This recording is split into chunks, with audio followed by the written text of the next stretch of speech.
こんにちは。TTS の川本です。この動画ではフィジカル AI について解説します。基本的なコンセプトに加えて、私が注目しているポイントをいくつか紹介しようと思います。よろしくお願いします。フィジカル AI という言葉は、NVIDIA が使い始めた新しい概念のようです。まだ明確な定義が確立されていないようですが、ロボットや現実世界の物理現象に関わる AI 技術を指すことが多いようです。ロボット AI という言葉と近い意味で使われることもありますが、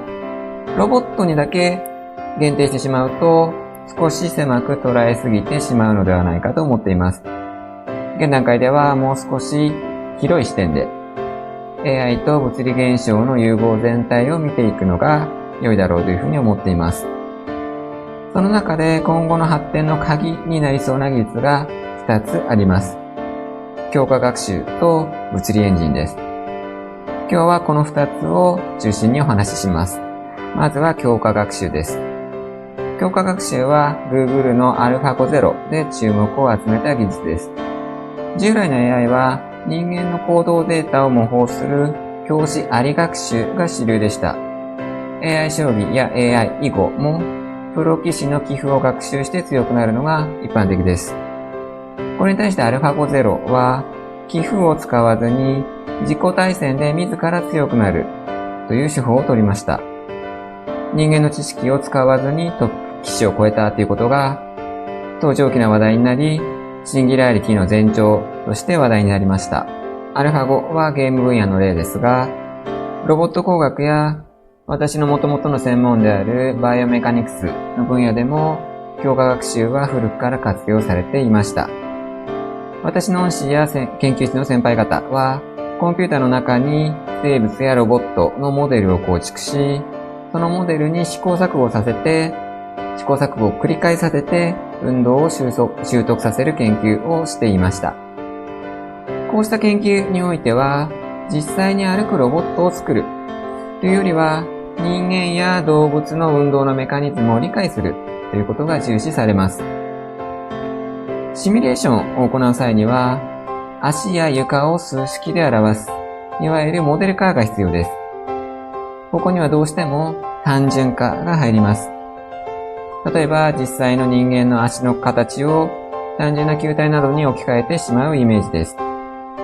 なぜなら形状を複雑にすると計算が重たくなり、場合によっては数式で解けなくなってしまうからです。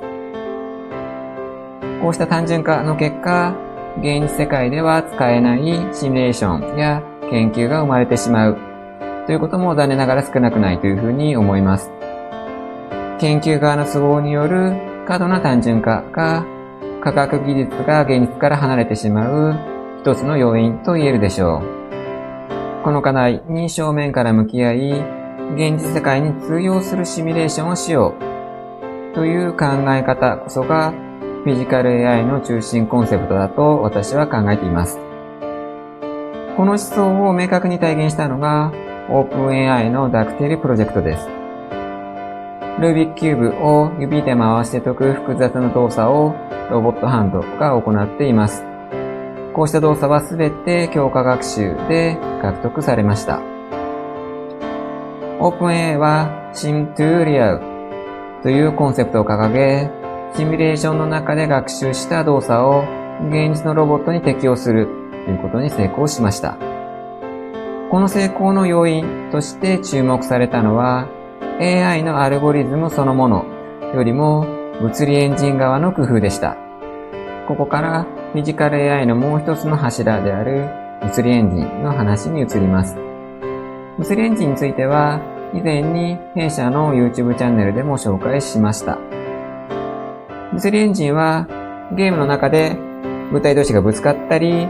重力で落下したりする動きを計算する仕組みです。例えばビリヤードの球の動きやアニメのキャラクターの髪や服の揺れがわかりやすい例です。ただし現状ではこれらのエンジンの計算精度は産業用途には必ずしも十分ではありません。多くはゲーム向けに最適化されており、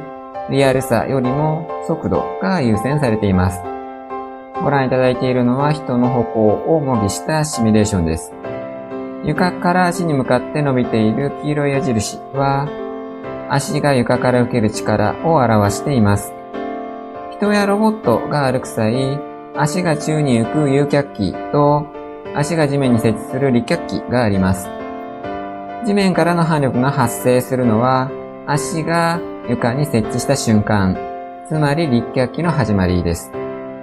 意外に感じられるかもしれませんが、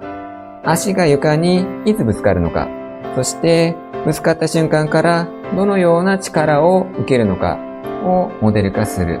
あるいは計算することは非常に難しい課題です。中学の理科の授業で学んだように、教科書の問題では球や立方体のような単純な形状しか登場しません。しかし現実ではメガネや手のような複雑な形状同士が衝突します。こうした現象を教科書通りの数式で解くことはできません。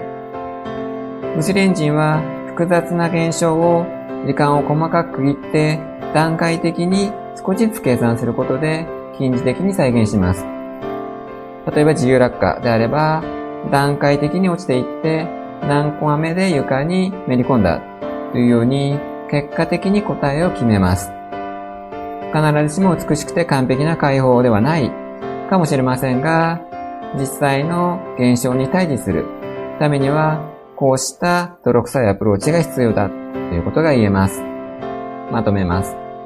今後フィジカル AI を産業応用していく上で重要になるのは、複雑な形状を正確に捉えることができる物理エンジンです。単純な球やキューブであれば当たり判定は簡単です。しかしメガネのような複雑な形状になると、表面メッシュを構成する多数のポリゴンすべての組み合わせについて当たり判定を行う必要があり、計算時間が増大します。このため現分野では簡略化されたコライダーを使うことによって高速化を優先しています。しかし産業分野においては実際のものの形状を変えてしまうというのは NG です。